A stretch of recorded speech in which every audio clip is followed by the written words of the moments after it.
Bw'otambula ku nguudo ezisinga mu kibuga Kampala oyinza okulowooza nti si kye kibuga ekikulu anti enguudo zijjudde ebinnya kw'otadde n'amazzi okulegama buli wamu. Wano kye kiviiriddeko abakulembeze abatwala ekibuga nga bakwatira wamu ne KCCA okulaba ng'enguudo zikolebwa. Bannange naawe ne bw'obeera bw'otuuka n'ova mu mbeera emyala gitwala bantu tewali kikyukako. Ensimbi zewoleddwa World Bank yatuwola wano ensimbi mpitirivu. Kati Africa Development Bank etuwoza obusente $1 million 288 ke katabalika naye era nga ziri awo zonna zigenda mu mbeera etategeerekeka. Tugamba nedda enough is enough. Ekimala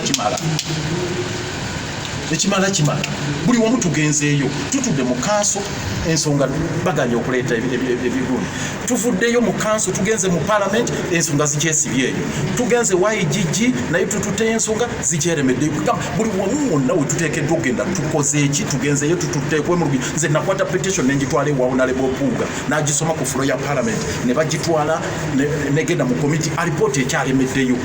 IGG yakoze alipoota n'agaba KCCA emu ku basinga okulya enguzi n'eripooti n'egaana okuvaayo okujja okumenya amannya nti zino ne zino ne zino n'ebimu. Kakati mwagala tukole kibanna ffe ng'abantu naffe ffennyini tuluma naye abantu eri babagamba banange ekibuga kivunze.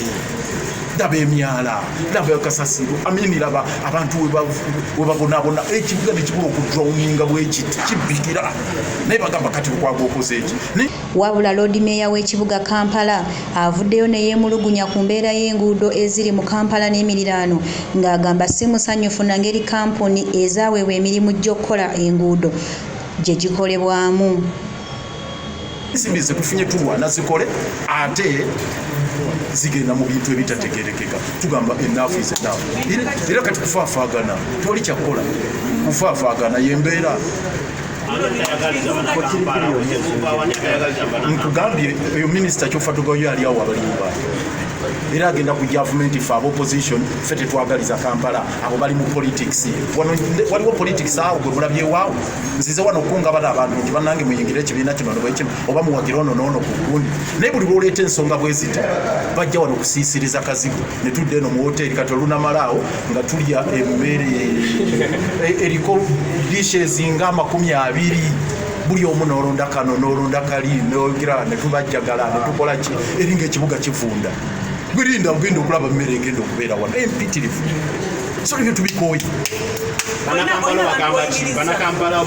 bagambye kambabuulire abo bembalaze ku looti wano be bakwata oluguudo olwa Portibel baluteekako biliyoni 14 zokka za kusasula mu abalayinizi zino eza telecommunication looti 2 nti okusasula biliyoni 14 okusasula zino enguudo simanya abantu abayisa lines ez'amasannyalaze ne kazambi mu kkubo kati nti ezo zo zigendedde awo mu mweyo ekyoyokyo sinza kukola naku biliyoni 14 ezo za mweyo ekyoyokyo zo zigenze muba basasula bajjawo layini zaabwe baziteeke wala ez'amasannyalaze ez'amazzi ne kazambi n'ez'amasimu naye ng'ekiteeka liri kiriya.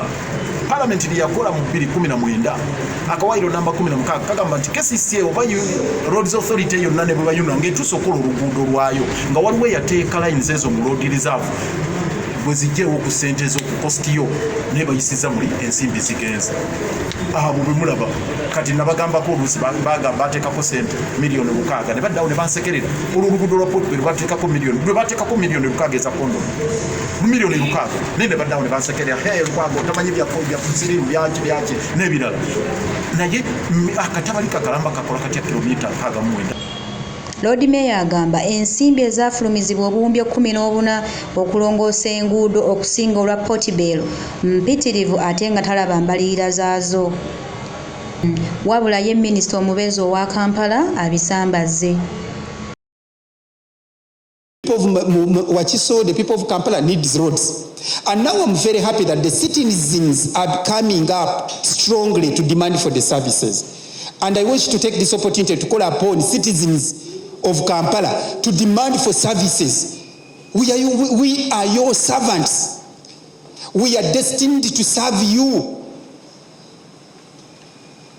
Not to take rhetorics and music. All our cries we shall cry one day, one time. Temufayo, you go on crying. People want to see. Floods don't wait. If it floods, it has flooded. It is killing people. And then we are here doing what? Why do we go into postmortem? Archive the postmortem report. Value for money audit will come in. I can't waste my time now going into costs. What? Where are you? That's why someone asked you, where are you when other people were sacrificing? Do you want me now to repeat the process? At a level where contractors have even got, what do you call it? Advanced payment. Some others are actually submitting in second certificate. Now do you want me to go into that? What did the contract say? Who was supposed to pay what? So let us move forward. And two, today, I want to enlighten on the issues or comment on the issues of costs of the roads in Kampala. And I will encourage some leaders who actually seem not to be understanding these things. That if I'm a lawyer, I may not be a doctor and I can't be a junk of everything. Ye Mmeeya w'e Makindi agambye nti abakulembeze bave mu kukaayana n'okulelengana basobole okuweereza abantu obulungi. Kyokka ye Inginiya Kankwasa alina by'atangaazizza ku nguudo zino. To do the road which connects Ntinda and Kisasi, so that at least when you come from Nakawa all through and to Kisasi, you are moving smoothly. We are going also to do a link. I think Old Kichira Road. There is that link which passes through the market and going to connect to Bukoto. So, and we will do even more roads as savings are realized. So it is wrong to say that you have $288 million on 69 kilometers of roads. So accountability will be there because you see we have accountability structures within government. Nagoja Serena, Big